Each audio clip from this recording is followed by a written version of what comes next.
안녕하세요.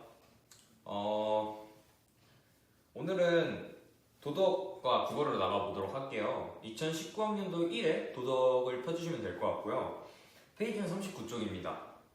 근데 이게 페이지가 좀 이상하게 구성이 돼 있어가지고 뭐 1쪽부터 45쪽까지 있고 또 1쪽부터 45쪽까지 있더라고요. 제가 근데 이걸 모르고 계속 말씀드렸어요. 몇 쪽이라고. 좀 어려우셨을 것 같은데 앞으로 주의하도록 하겠습니다. 2019학년도 제1회 도덕 문제입니다. 오늘도 기출을 왜 봐야 하는가에 대한 이야기부터 시작을 하고 갈게요. 기출을 왜 봐야 되냐면요. 기출은 진짜 무한적으로 계속 이전에 나왔던 내용이 계속 반복돼요. 교과 과정이 바뀔 때마다 물론 새로운 내용이 추가될 수 있지만 그 다음 년에 보면은 그 추가된 내용 또한 반복이 되거든요. 그래서 또 더욱 중요한 건 문제가 항상 똑같이 나오진 않아요. 같은 내용이라고 하더라도. 근데 만약에 선지를 봐서 선지를 정말 꼼꼼하게 분석하고 들어가잖아요. 그러면 다음 기출에, 다음 시험에 그 분석한 선지들이 답으로 나올 가능성이 상당히 높아져요. 이게 매우 중요한 내용이고요. 제가 좀 이따가 이야기하면서 문제를 풀면서 어떻게 적용이 됐는가를 보여드릴 건데 그렇기 때문에 오늘도 어떤 게 중첩이 되었는가를 먼저 체크하고 가겠습니다. 중첩이 된 건요 2번, 3번, 5번, 또 9번, 10번, 12번, 13번, 16번, 20번, 21번, 22번, 그리고 24번, 25번이에요. 이게 뭐 주제만 같다라는 내용도 있고 사실 굳이 주의 깊게 안 봐도 여러분들이 그냥 바로바로 풀 수 있는 내용도 있어서 사상가 혹은 또 어려운 내용을 중심으로 기출이 어떻게 반복이 되었는가를 보여드리겠습니다. 1번부터 들어가 볼게요. 잠시만요. 오늘 비가 오더라고요. 약간 쌀쌀해졌는데 또 올해 들어서 거의 이렇게 비가 많이 내리는 것도 처음 봐서 되게 기분이 싱숭생숭하고 좋더라고요. 여러분들은 비를 좋아하시나요? 저는 비 냄새 자체를 워낙 좋아해서 너무 TMI지만 그렇다고요. 자, 1번 바로 들어가겠습니다. 다음 주제와 관련된 응용 윤리의 영역은 1번 사이버 따돌림 문제, 2번 개인의 사생활 침해, 3번 해킹, 악성 댓글, 온라인 사기 등이 있습니다. 답은 정보윤리예요. 근데 이게 중요하다기보다는 이론윤리와 응용윤리가 정확히 무엇인가가 훨씬 더 중요한 것 같아서 준비를 해봤습니다. 자, 1번 이론윤리와 응용윤리가 무엇이냐? 이론윤리랑 하면 규범윤리와 같아요. 규범윤리가 그럼 다시 무엇이냐? 인간이 지켜야 하는 도덕적 규범이 있습니다. 이러한 규범을 정립해 나가는 것이 또 규범윤리의 근본적인 목적인데 옛날 20세기까지는 도덕이 뭐가 옳다, 객관적으로 뭐가 옳고 그르다가 중요했어요. 근데 하지만 21세기 점점 근대사회, 현대사회로 넘어가면서 다양한 사회 문제들이 발생하기 시작했죠. 그래서 정의만을 가지고 이 문제를 어떻게 해결해야 하는가, 또 어떻게 적용해야 하는가가 훨씬 더 중요한 사회가 되었어요. 그게 바로 그래서 나타난 경향이 응용윤리이다. 다른 말로 실천규범윤리, 즉 규범윤리를 어떻게 현실 속에서 실천할 것이냐가 중요한 윤리가 나오게 되는 거죠. 다시 말해, 계속 말씀드렸지만 규범을 실제 상황에 적용하는 게 중요한 거다. 그리고 대표적인 예시는 정보윤리, 환경윤리, 직업윤리, 생명윤리 등이 있다. 1번 넘어갈게요. 가벼웠죠? 2번 제가 아까 전에 체크를 해드렸을 거예요. 앞에 기출을 보시면요 바로 전기출인 걸로 아는데 2019학년도 2회 기출입니다. 2019학년도 2회 도덕기출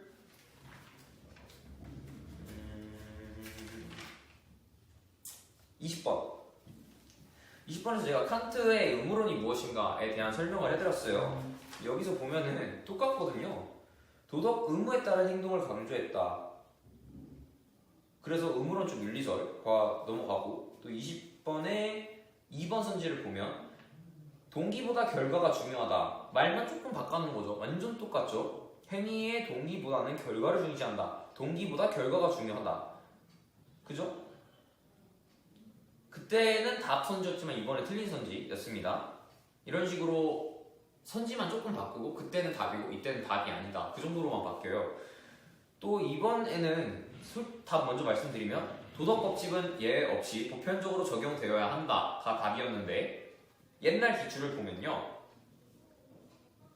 4번에 인간의 존엄성과 보편적 윤리의 중요성을 강조했다. 제가 저번 시간에 말씀드렸듯이 여기 적어놨어요. 보면은 내 의지의 경륜이 보편 도덕 입법의 기준이 되게 하라. 즉 보편적 도덕이 상당한 중요한 가치이고 또 도덕 법칙은 예외 없이 누구에게나 적용되어야 한다라는 답과 매우 일치하죠. 그래서 제가 다시 한번 설명을 해드릴게요. 기출은 이래서 중요한 겁니다.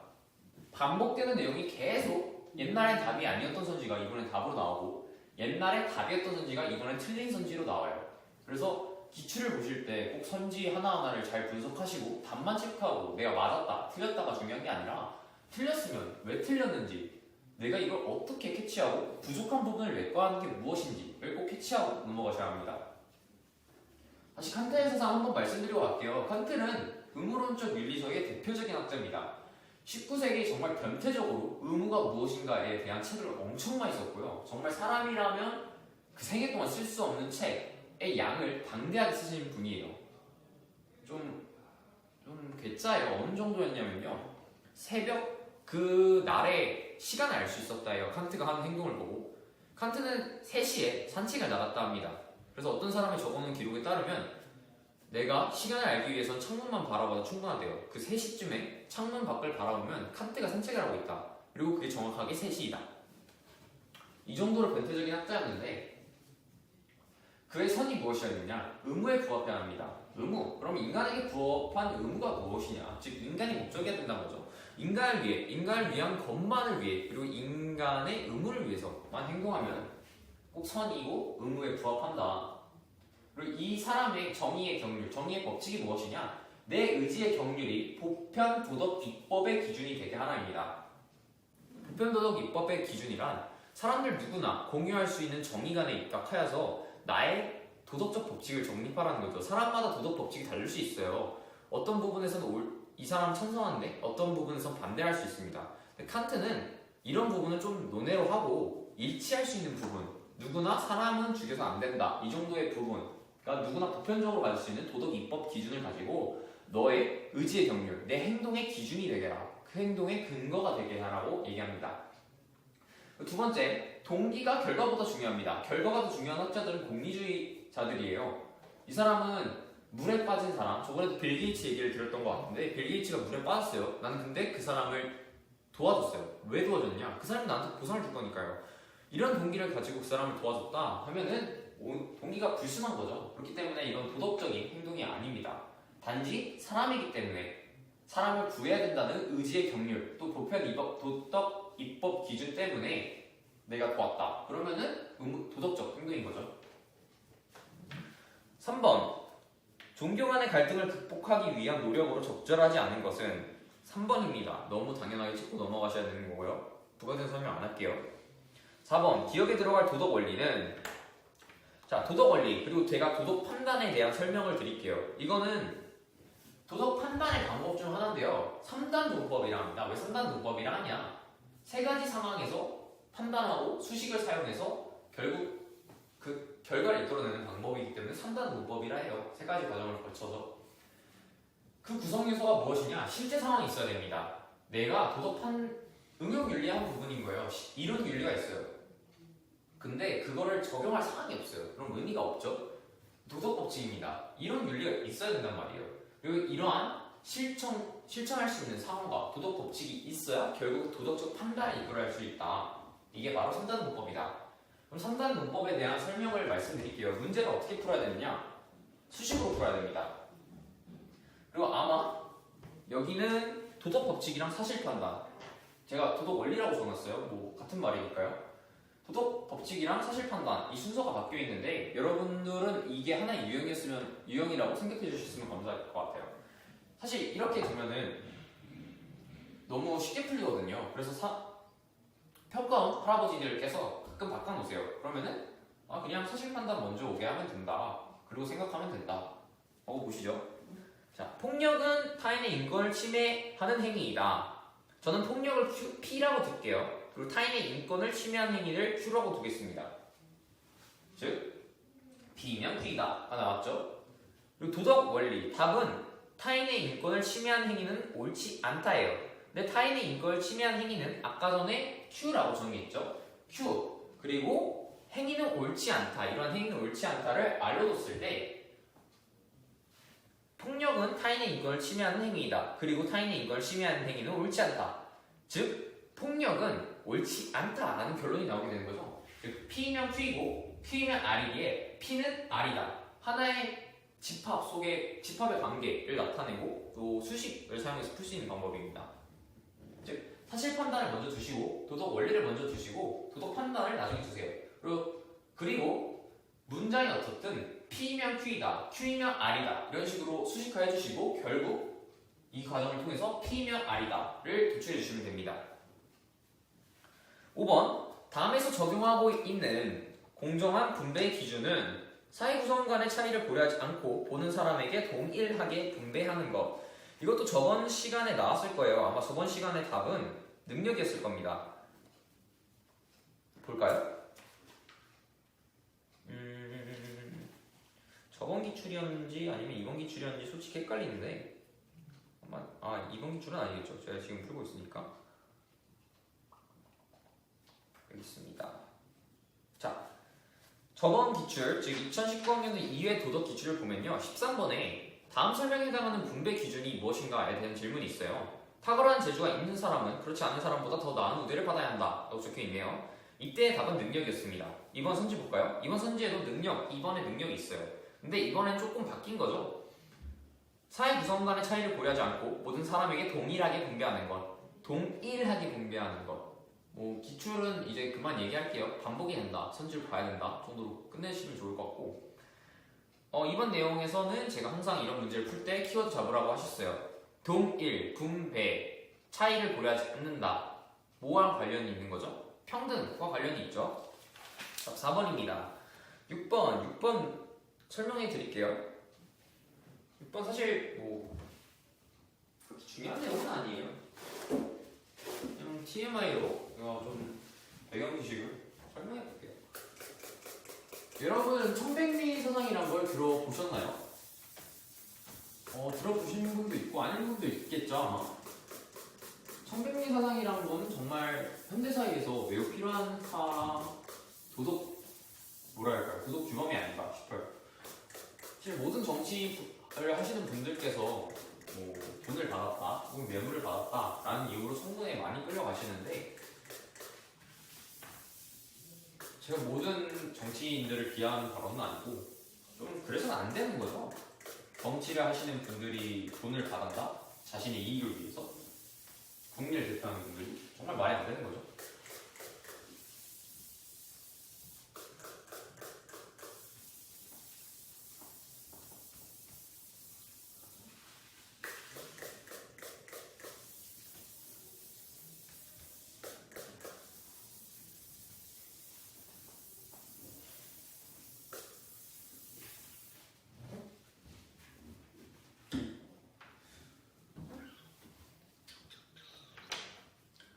자, 6번 볼게요. 가에 들어갈 용어로 가장 적절한 것은 청백리 정신, 황희, 맹사성, 성품과 행실이 높고 발과 탐욕이 없음, 공직자가 갖춰야 될 자세. 여기 나와 있네요. 공직자가 갖춰야 될 자세, 정치인들이 갖춰야 될 자세죠. 청백리가 무엇이냐? 일단은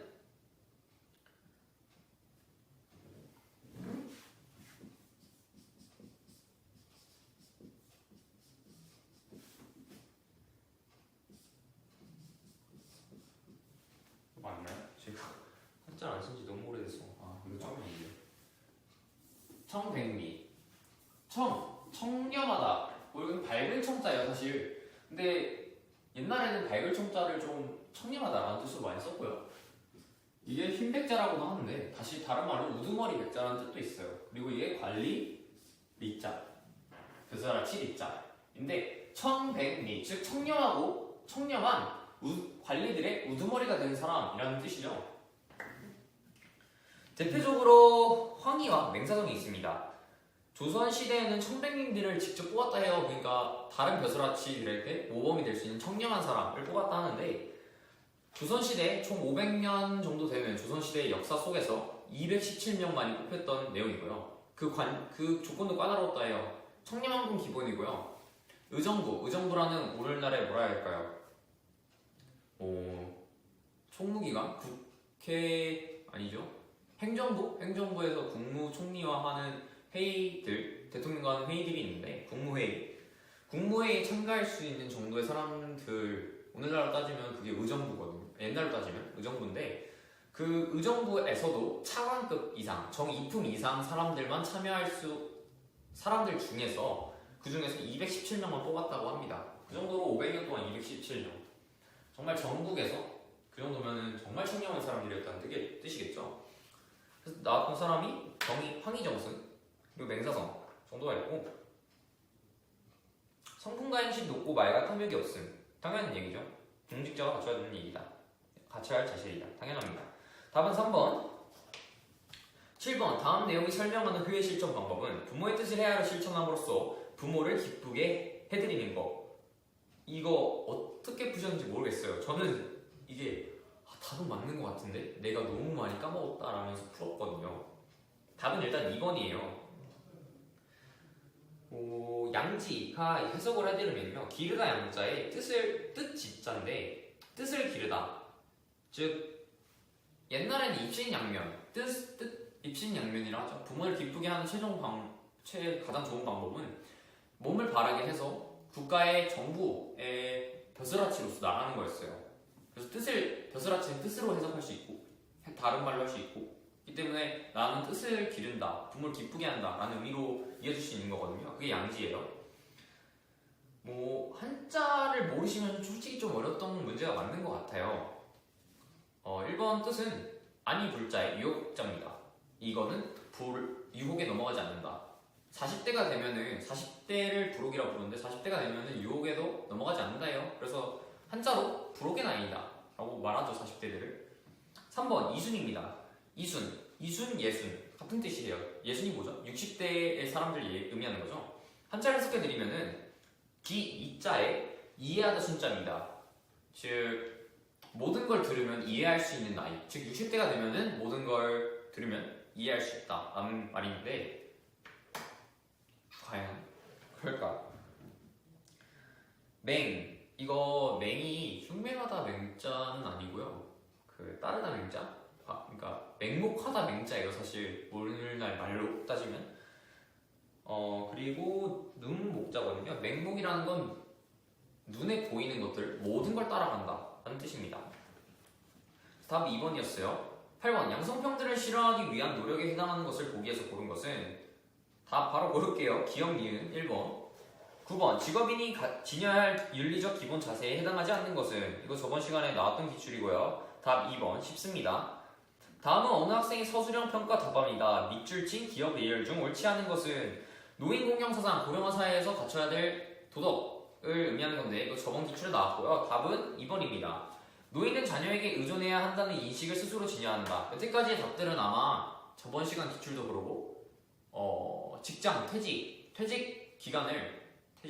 시기를 좀 늦춰야 한다, 법적으로. 왜 그러냐, 노인들이 스스로 자신을 부양할 수 있도록 해야 한다 라는 맥락이었죠. 근데 이 니은 맥락은 완전 그거랑 반대되는 내용이에요. 그래서 답은 2번이고 쉽게 넘어가겠습니다. 11번. 다음 갈등 문제를 해결하기 위한 노력으로 적절하지 않은 것은, 아파트 아래 위층에 사는 이웃이 층간소음 때문에 가족 단위로 몸싸움을 벌인 사건이 발생했다. 답 1번이에요. 자기 가족의 이익만을 고려한다. 저는 그렇다면 노래 듣는 걸 되게 좋아하는데, 그렇다면 집에다가 완전 큰 앰프 스피커 갖다 놓고 노래 빵빵하게 틀면서 살았겠죠?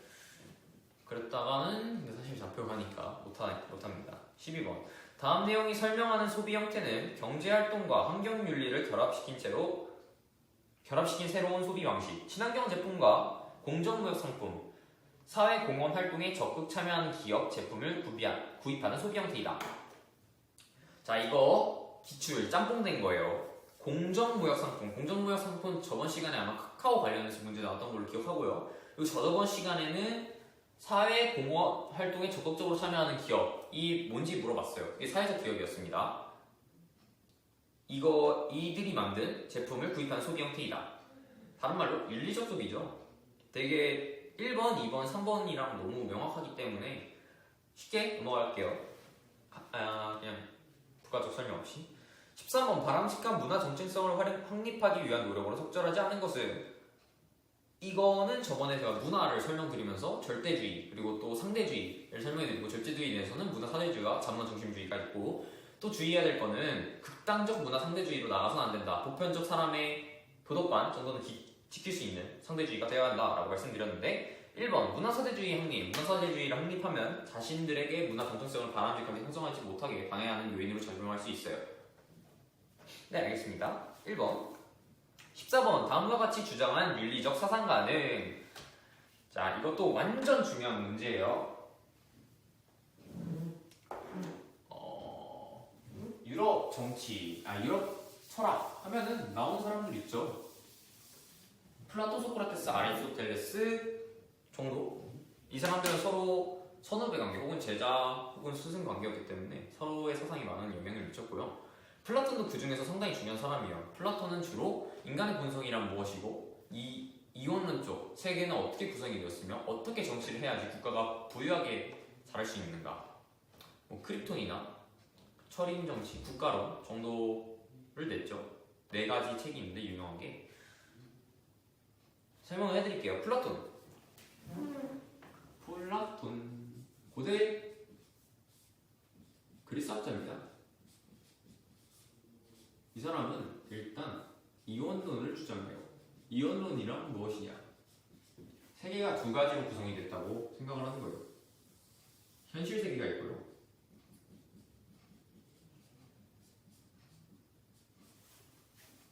이데아라는 이상 세계가 있어요. 그 전에 플라톤의 이원론을 이데아론이라고 부릅니다. 이걸 먼저 설명드리는 이유도 있어요. 이데아. 인간은 모두 이데아에서 온다고 생각을 해요. 이상 세계에서 살다가 특정 계기 혹은 뭐 현실로 분리되면서 현실 세계로 넘어온 사람들이 생겼다고 말하는데 그게 저희가 지금 살고 있는 세계인 거죠. 이렇듯 이상 세계와 현실 세계가 분리되고 있다. 또 이거를 설명하기 위해서 동구를 통해서 이러한 이원론을 비유를 합니다. 당신이 동굴 속에 있어요. 그리고 동굴의 안쪽만을 볼 수 있습니다. 입구를 볼 수 없어요. 그리고 근데 자신의 뒤에 누가 양초를 켜놨어요. 그러면 자신의 그림자가 벽 쪽에 비춰서 보이겠죠? 그 그림자를 보고 자신은 살아갑니다. 사람들은 모두 그 그림자를 보고 살아가게 됩니다. 그렇다면 사람들은 이데아가 무엇이고 또 동굴에 비친 그 그림자가 무엇인지 헷갈려하기 시작해요. 동굴에 비친 그림자가 점점 많이 보기 때문에 현실이라고 인식을 하게 되고 자신이 밖에서 왔다는 사람인 걸 잊고 자신의 그림자를 보고 그 세계에 적응하게 되는 거죠. 동굴 밖 세계는 이데아라는 곳이에요. 촛불 뒤에 있는 세계, 자신의 등 뒤에 있고 촛불 뒤에 있는 세계. 동굴에 비친 그림자는 현실 세계라는 겁니다. 즉 사람은 거짓된 그림자를 보고 진실이라고 믿게 되는데 이런 거를 타파하고 거짓된 세계를 타파하고 이데아와 비슷한 세계에 살기 위해 노력해야 된다는 게 인간의 목적인 거예요. 이게 바로 동굴 비유이고 이원론 쪽 이원론이 이데아의 이론입니다. 플라톤은 현실 세계의 계층을 3계층으로 나눠요. 뭐 그때 사람들마다 부르는 이름이 다른데 여기서는 생산자, 수호자, 통치자 아닐까요? 생산자, 수호자, 통치자. 생산자는 농민계층입니다. 수호자는 기사계층이고요. 통치자는 그만대로 철인 계층입니다. 철인 계층이 뭔지 설명해 드릴게요. 플라톤은 사람들이 모두 같이 생활을 해야 한다고 생각해요. 어렸을 때는. 왜 그러냐? 어렸을 땐 자신의 본성이 무엇인지 확실히 확립이 되지 않는다고 생각을 해요. 어렸을 때 그래서 사람들을 구분하기 위한 방식으로 공동생활을 얘기를 하는데 주창을 하는데 공동생활 속에서 시험을 보고 또 어떤 걸 잘하는지 사람들이 파악을 해주면서 자신들의 계층이 분화가 되는 거죠. 그래서 처음에 좀 어리석은 사람들은 생산자가 된다고 해요. 그리고 그 다음에 남아있는 사람들이 수호자와 통치자가 될 가능성이 있는 사람들인데 이 중 용기가 있지만 지식이 없는 사람들은 수호자가 되는 거고요. 용기와 지식을 가진 사람들은 통치자가 되는 겁니다. 그리고 성인 됐을 때 이러한 세 사람들은 서로 따로 생활을 하는데요. 그 본성에 따라 자신들의 일을 간섭을 하지 않고 자신들의 직분에 맞게 일을 했을 때 정의가 실현되고 올바른 국가가 형성된다. 이데아에 조금 더 가까운 현실이 된다라고 생각을 해요. 근데 이데아가 될 수는 없어요. 자신들이 이미 이데아에서 떨어져 나온 현실 세계에 살기 때문에 다만 사람들이 평화롭게 살기 위해서는 이상사회와 조금 더 이생사회와 부합하는 현실 세계를 만들어 가야 된다고 생각하는 거죠. 통치자는 다른 말로 하면 철인이라고 해요. 철인은 뭔 뜻이냐면 이데아에서 보통 사람들이 현실 세계로 넘어오면서 모든 기억을 잃게 됩니다. 하지만 특이하게 이러한 이상세계의 기억을 남긴 사람들이 있어요. 그 사람들을 바로 철인이라고 이 사람들이 통치자가 되는 거죠. 그래서 철인 정치를 합니다. 또 중요한 게 자신들에 맞는 직분이 있잖아요. 생산자는 절제입니다. 이 사람들은 욕심이 많아요. 그렇기 때문에 절제를 해야지 자신들의 직분을 옳게 행동할 수 있다고 보고요. 수호자는 뭐죠? 기사예요, 기사. 그렇기 때문에 국방을 지키기 위해서 이 용기를 가져야 된다. 그 사람들의 덕목입니다. 통치자는 지혜입니다. 이데아에서 넘어온 생활 습관들이 남아있는 사람들이기 때문에 지혜를 발휘했을 때 올바른 정치를 할 수 있고 또 이러한 세 사람들이 자신들의 직분에 맞게 행동을 했을 때 올바른 사회가 현실이 되고 이데아에 조금 더 가까운 이데아는 가지 못하지만 도달하지 못하지만 이데아와 부합하는 삶을 만들어 나갈 수 있다라고 믿는 게 플라톤의 사상입니다. 3번이고요. 1번 노자는 뭐였죠? 노장사상이었죠. 노장사상 다시 말해서 도교사상입니다. 2번 순자는 공맹수민이라 하죠. 유교의 대표적인 학자 중 3명입니다. 하버마스는 담론윤리라고 합니다.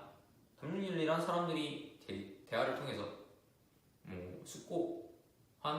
숙고하고 또 의견을 숙고해서 사람들끼리 올바른 정의관을 찾아갈 수 있다고 믿는 건데 별로 중요하지 않고요. 15번 사회 구조와 제도가 불공정함으로 인해 나타날 수 있는 윤리적 문제점을 적절하지 않은 것. 사회 구조와 제도가 불공정하다라는 꼭 인식을 해주시고요. 답은 1번이에요. 공동선을 실현할 수 있다. 불공정한데 공동선을 실현한다. 말이 안 되죠. 16번도 상당히 중요합니다. 16번 제가 진짜 존경하는 학자가 롤스거든요. 정말 저의 생각과 매우 부합하시는 분입니다. 그리고 저의 생각보다 당연히 뛰어나신 분이죠. 저는 생각하지도 못했던 거를 구체화해서 현대사회에 알리신 분이다.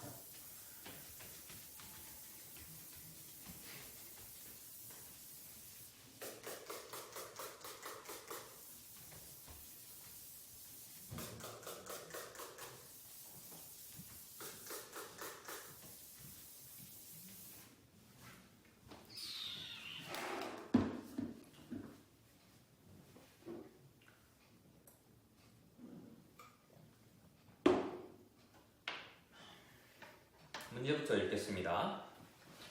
롤스의 정의로에 대한 관점에 모두 표시한 학생은 관점은 공동생산과 공동분배의 원리를 강조한다.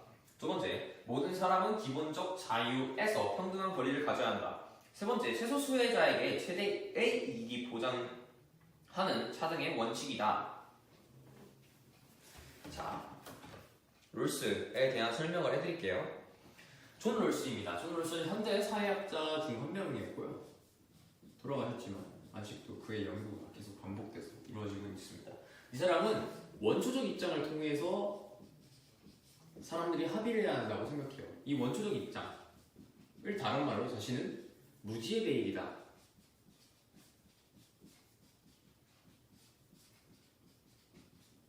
이라고 표현하는데요. 왜 무지의 베일이라고 표현하냐? 사람들에게 모두 베일을 씌우는 거예요. 자신들의 얼굴이 보이지 않게, 자신들의 겉모습이 보이지 않게 베일을 씌우고 얘기를 하는 거죠. 이러한 가정입니다. 이건 가상세계예요. 가상세계 속에 들어가는 겁니다. 그러면 사람들은 자신이 현실 세계에 왔을 때 어떤 직책을 갖고 있는지, 어떠한 특성을 갖고 있는지, 얼만큼 돈을 갖고 있는지, 부모님은 누군지, 친구가 누군지, 어느 학교를 나왔는지 전혀 알 수가 없어요. 자신들에게 이익이 되는 부분을 전혀 알 수가 없어요. 그리고 이러한 상황 속에서 정의에 대해 논하는 겁니다. 분배를 어떻게 할 거냐고 서로 물어봐요. 근데 자신들이 부자예요. 부자라면 당연히 노력을 하는 만큼 받아야지. 왜냐? 돈이 많은 사람들은 노력을 쓸 때 돈을 더 벌기 쉬운 게 현실 사회가 맞으니까요. 근데 사람들은 자신이 부자인지 거지인지를 모르는 거예요. 만약 거지라고 쳐봅시다. 그러면 나는 현실 세계로 나갔을 때 아무 일도 못하고 당연히 가난하게 살 건데, 그렇다면 이런 사람들에게 조금 더 돈을 줄 수 있는 분배 제도를 만드는 게 어떨까라고 모든 사람들은 생각을 하는 거죠. 불확실하니까요. 자신이 무엇일지 모르니까. 그렇게 되다 보면은 세 번째 관점이 나오게 되는 거죠. 최소수자에게 최대 이익을 보장하는 차등의 원칙이다. 즉, 내가 거지가 될지도 모르니까 그러면은 내가 최소한 선방을 해야 되지 않겠냐라는 생각을 하는 거죠. 그래서 최소수혜자, 즉 거지에게 최대한 먹고 살 수 있는 최대한의 이익을 보장해 줘야 된다라고 생각을 하는 거죠. 이게 바로 원초적 입장, 무지의 배일입니다. 하지만 현실로도 나와봐야 돼요.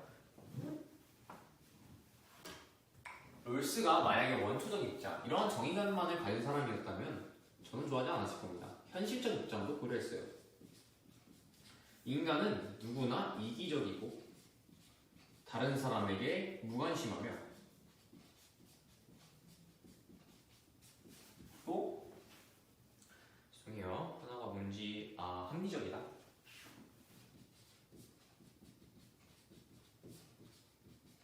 합리적이라고 생각을 합니다.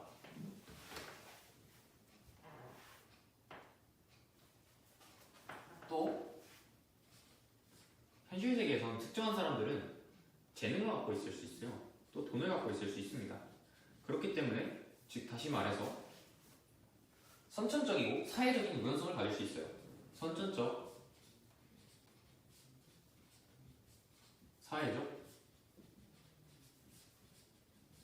우연성을 가지고 있을 수 있어요. 근데 이러한 재능과 돈이 자신에게 부여된 거였나요? 원초적 입장에서는 어떻게 될지 몰라서 고려를 했는데, 내가 거지일 걸 감안해서 돈을 최대한 이익을 주는 걸 생각을 했는데, 자기가 현실 세계에서 선천적으로, 사회적으로, 우연적으로 조금 더 우월한 위치에 있다고 해서 돈을 너무 추구한다, 다른 사람을 도와주지 않는다는 건 상당히 불합리하다고 생각하는 거죠. 그래서 이러한 재능을 갖고 있는 사람들은 사회적 기여를 통해서 조금 안 좋아 보이는 걸 해결해야 된다고 생각을 해요. 저도 실제로 그렇게 생각을 하고요. 하지만 이 사람은 정의의 원칙은 꼭 지켜줘야 된다고 생각을 합니다. 이러한 정의를 실현하는데도 원칙이 있어요. 만약에 이 사람이 비판을 많이 받았던 게 너 공산주의자냐? 라는 비판을 많이 받았어요. 아니 그럴 거면은 사회적으로 기여를 할 거면 그냥 공산주의 해가지고 네가 생각하는 원초적 입장을 내세우면 되지. 왜 굳이 현실적인 것까지 그래? 라고 물음을 받았죠. 근데 이 사람도 노력을 했는데 그에 대한 합당한 결과를 받지 못하는 것은 불합리한 제도가 맞다라고 생각을 해요. 그래서 절차의 공정성이란 걸 얘기합니다. 절차의 공정성. 절차가 공정하다면요, 내가 일을 해서 이만큼의 결과를 냈다면요, 이에 대한 합당한 소유권이 주장이 되는 거예요. 잠시만요. 결과도 공정하다라고 표현할게요.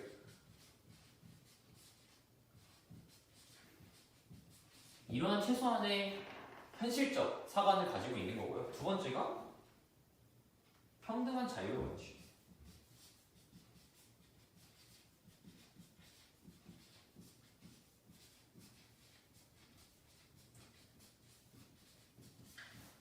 모든 사람은 평등하다. 즉 원초적 입장도 현실적으로 어느 정도 고려해줘야 된다라는 얘기고요. 3번 원칙과 차등의 원칙이 있습니다. 기회균등, 균등과 차등의 원칙.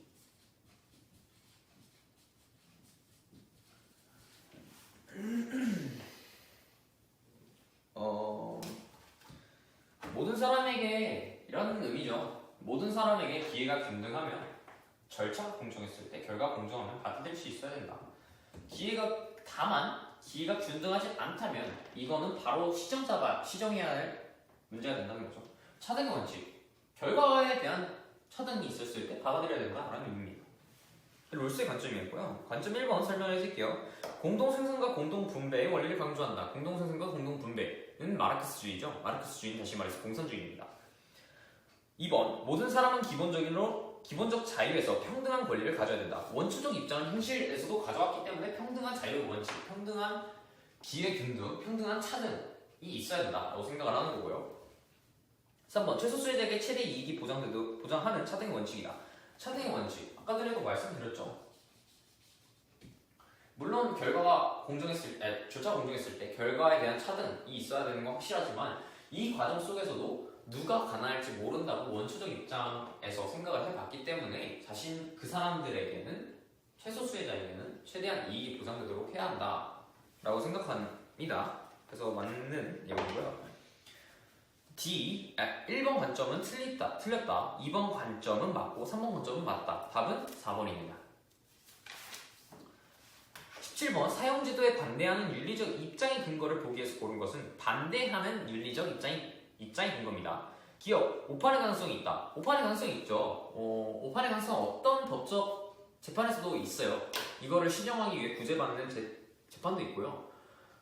미국 같은 경우는 이런 사건들이 있었죠. 누가 여아를 성폭행을 했는데 몇십 년, 23년 동안 복역을 하다가 나왔는데 사실 자기가 범죄자가 아니었다. 그래서 이에 대한 국가에 대한 소송을 했고 3억을 보상금으로 받았다. 좀 3억을 줬다 해도 말이 안 되죠. 23년이라면 사람이 어떻게 변할 수 있는지, 어떻게 성공할 수 있는지가 달라지는 시간인데 3억만으로 나의 23년, 잃어버린 23년, 내가 노력해간 결과에 따라서 달라질 수 있는 23년을 빼앗겼다는 의미니까요. 이런 오판 가능성이 있기 때문에 사용제도에 반대해야 된다라고 하는 거고, 바로 답으로 갈게요. 리얼. 사용제도는 생명권을 근본적으로 부정하는 것이다. 생명권은 자신에게 주어진 거지만 그 누구도 건들 수 없는 거예요. 신이 주었기 때문에, 하늘이 주었기 때문에 내가 나에 대한 권리가 있더라도 이거를 죽일 수 있냐, 죽일 수 없냐에 대한 권리는 나는 가지고 있을지 모르지만 그것도 확실하지 않고 하늘이 가지고 있다라고 생각하는 거예요. 그래서 이러한 생명권을 근본적으로 부정하는 행위이다라고 생각을 하기 때문에 윤리적 입장에서 반대를 하는 겁니다.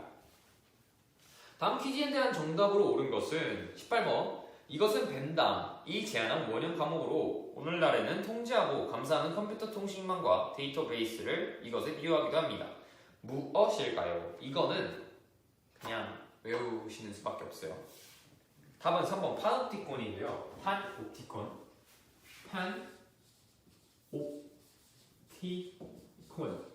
그리스어입니다. 그리스어로 모두라는 뜻이고, 옵티컨은 옵션, 어티베이트의 영어에 파생을 준 원형이기도 하죠. 보다. 모두 볼 수 있는 상황인 거예요. 예를 들자면 과목이 있어요. 근데 원형 과목인 거예요. 또 미술 천재가 실력을 보여줘야 되지 않겠습니까? 원형 과목이 있습니다. 재수자들을 여기다 몰아넣는 거예요. 범죄자들.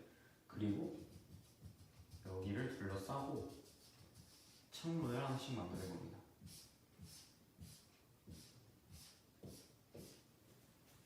여기에 교도관들이 돌아다니는 거예요. 가끔 보여주는 거예요, 이런 모습을. 근데 사실은 여기에만 빛을 비추고 여기는 못 보게 불을 꺼놓는 거예요.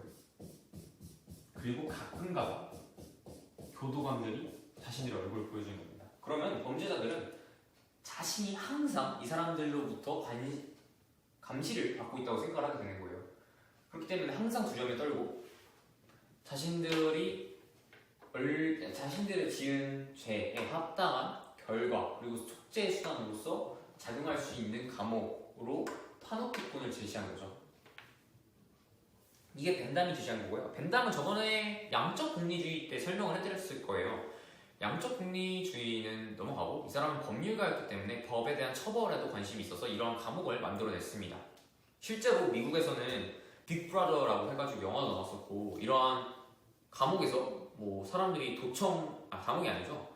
뭐였죠? 테러를 막기 위해서 2000년대 초반에 이슬람들의 쌍둥이 빌딩 테러 사건이 있었는데 그 사건 이후로 이슬람들을 좀 속출을 해내고자 테러의 가능성이 있는 사람들을 속출해내고자 전화해서 실제로 모든 국민들을 도청했다라고 밝혀졌어요. 그래서 이 이후로 파노티콘이 무엇이고 파노티콘이 사람들의 일상생활에 대한 사생활권을 침해한 것이 아니냐라는 얘기가 많이 나왔습니다.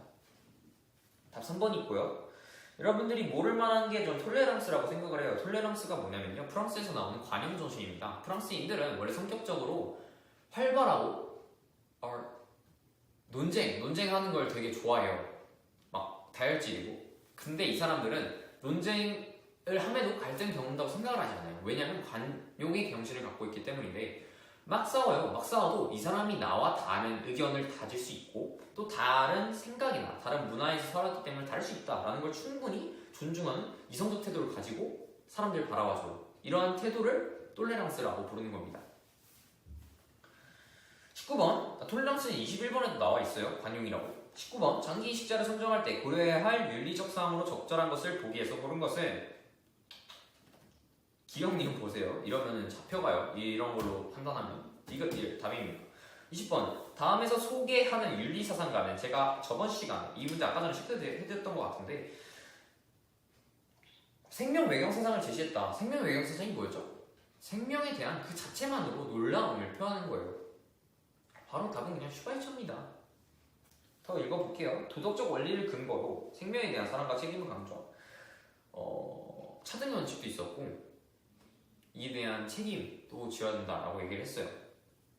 생명을 증진시키는 것은 선이며 생명을 파괴하는 것은 악이라고 부른다. 답 3번. 21번 기억에 공통으로 들어갈 단어로 적절한 것은 기억, 남의 잘못을 너그럽게 용서하는 태도, 기억, 타인의 생각이나 문화가 나와 다를지라도 이를 존중하는 이성적 태도.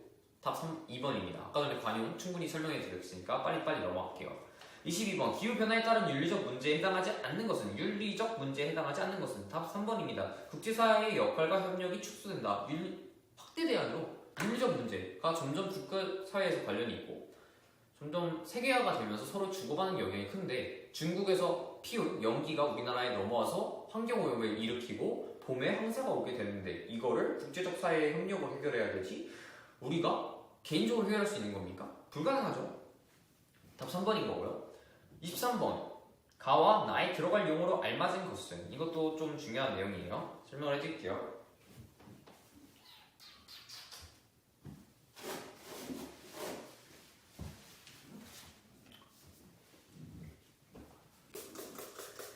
여러분들은 미술가에 관한 거 되게 좋아하시나요? 저는 사실 예술에 대한 이렇게 그림은 또 잘 그리지만 미술관 가는 거를 별로 좋아하는 것 같지는 않아요. 좀 독특한 미술관? 뭐 사람들이 체험할 수 있는 미술관? 그런 것도 재밌긴 한데 막상 미술 보고 막 감흥이 떠오른다. 감흥 때문에 막 전율을 느낀다. 막 그러지는 못하는 사람이고요. 시험 끝나고 자기에 대한 보상으로 하나의 좀 수고했어 라는 의미로 여러분들도 재밌는 미술관 한번 가보시라고 그냥 얘기해봤습니다. 23번 예술을 바라보는 관점에 대한 문제예요. 가와 나 먼저 읽겠습니다. 가 예술의 목적이 인간의 올바른 품성을 기르고 도덕적 교훈이나 눈이 안 보여 모범을 제공하는 것이라고 봄. 나 미적 가치만을 추구하는 것으로 예술을 위한 예술이라고 부름. 가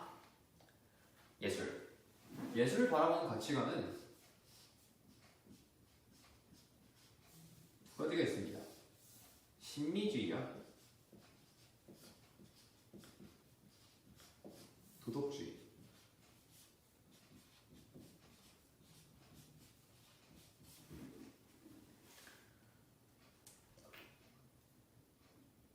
잠시만요. 도덕주의, 신미주의. 신미주의부터 설명을 할까요? 얘기가 돼 있을 거예요. for 예술,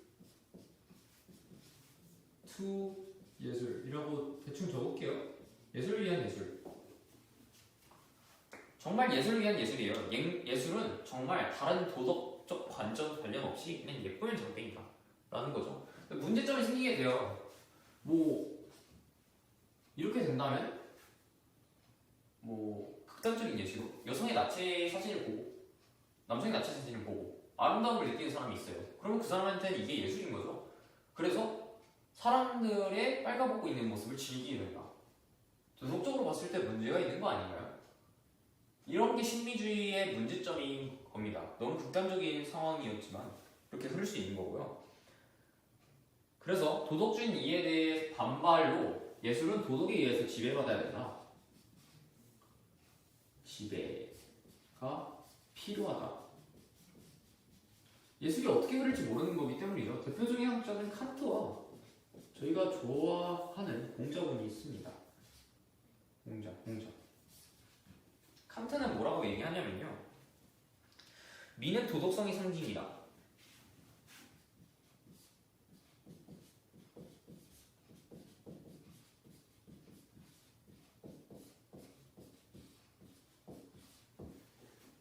미적 규범 이론이라는 거를 실제로 만들어내신 분이에요. 이분 진짜 변태 같은 거 많이 하시거든요. 미는 도덕성의 상징이다. 왜냐? 도덕성이 없는 사람들은 미를 보고 감정을 느낄 수 없다고 해요. 이게 미적 감수성인데, 도덕성. 사람은 도덕적으로 행동을 해야 되는 거예요. 의무론이기 때문에.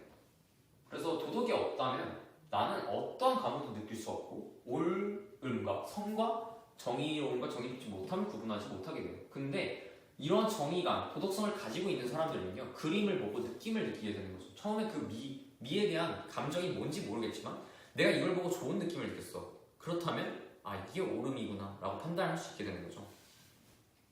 그래서 도덕성이 있는 사람만이 미를 가질 수 있다. 즉 미는 도덕성의 상징이다 라는 말로 취현이 되는 거죠.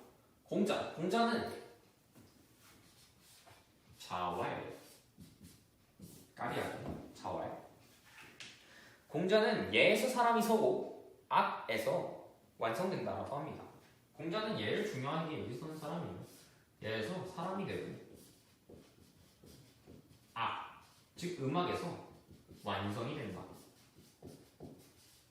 얘는 중요하지 않으니까 넘길게요. 악에서 완성이 된다. 공자는 음악성을 가진 사람, 즉 도덕성을 기른 사람만이 올바른 음악을 만들어낼 수 있고 듣기 좋은 음악을 만들어낼 수 있다고 생각을 해요.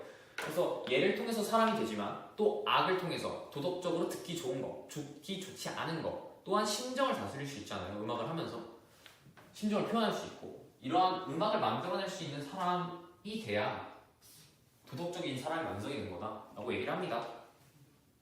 즉 이 사람들은 도덕과 예술이 별개의 문제라고 생각을 하는 게 아닌 거죠. 도덕이 있어야만 음악을 만들어낼 수 있고 음악을 통해서만 도덕성이 완성이 된다라고 생각을 하는 겁니다. 그래서 답은 3번. 가는 도덕주의고 나는 신미주의입니다. 24번. 기억에 들어갈 내용으로 적절하지 않은 것은 바람직한 통일을 위한 노력, 통일의 의미, 남한과 북한이 하나의 공동체를 형성하고 더불어 살아가는 것, 노력할 점은 2번입니다. 틀린 거 고르는 거기 때문에 남북한의 이념과 체제 경쟁을 유도한다. 말이 되나요? 체제와 이념이 저희는 완전히 달라요. 공산주의 국가이고 독재 국가이고 하나는 민주주의 국가이고 또 자유주의 국가인데 이러한 경쟁을 유도했을 때 저희가 갈등만 늘어나지 화합이 될 수 있을까요? 전혀 아니죠. 그래서 답은 2번입니다. 25번. 다음 내용에 해당하는 용어는 이거는 제가 진짜 완전 기출 똑같거든요. 2019학년도 2회 도덕 3번 문제. 2019학년도 2회 어디 있을까요? 2019학년도 2회 도덕 3번 문제. 완전 똑같아요. 자신의 도덕적 경험, 삶의 목적 및 이상에 대해 스스로 평가하고 반성하는 것으로 윤리적 실천력을 향상시키는 것. 자신의 도덕적 경험을 바탕으로 똑같죠. 현재 자신의 삶을 반성적으로 사고하는 것, 평가하고 반성하는 것과 똑같습니다. 이게 바로 기출이란 거예요. 답은 1번. 쉽게 넘어갈게요. 기출에 나와 있는 선지 제시문들 하나하나 이해하고 넘어가셔야지 다음 기출이 있을 때 문제를 더 쉽게 풀어낼 수 있거든요. 평범한 할아버지들은 문제를 점점 어렵게 내지 쉽게 내진 않아요. 근데 그 문제를 어려운 문제를 낼 때 조금씩 덧붙여 나가는 것이지 기존의 틀은 바꾸지 않습니다. 그리고 그 기존의 틀을 형성해 주는 게 바로 기출 문제예요. 그래서 기출은 항상 중요하다고 말씀드리고 싶고요. 열심히 읽고 반복하고 또 암기하셔야지 다음 시험에서도 좀 잘 보실 수 있습니다. 네, 이번 시간 끝났고요. 다음 시간은 국어를 해볼게요. 수고하셨습니다.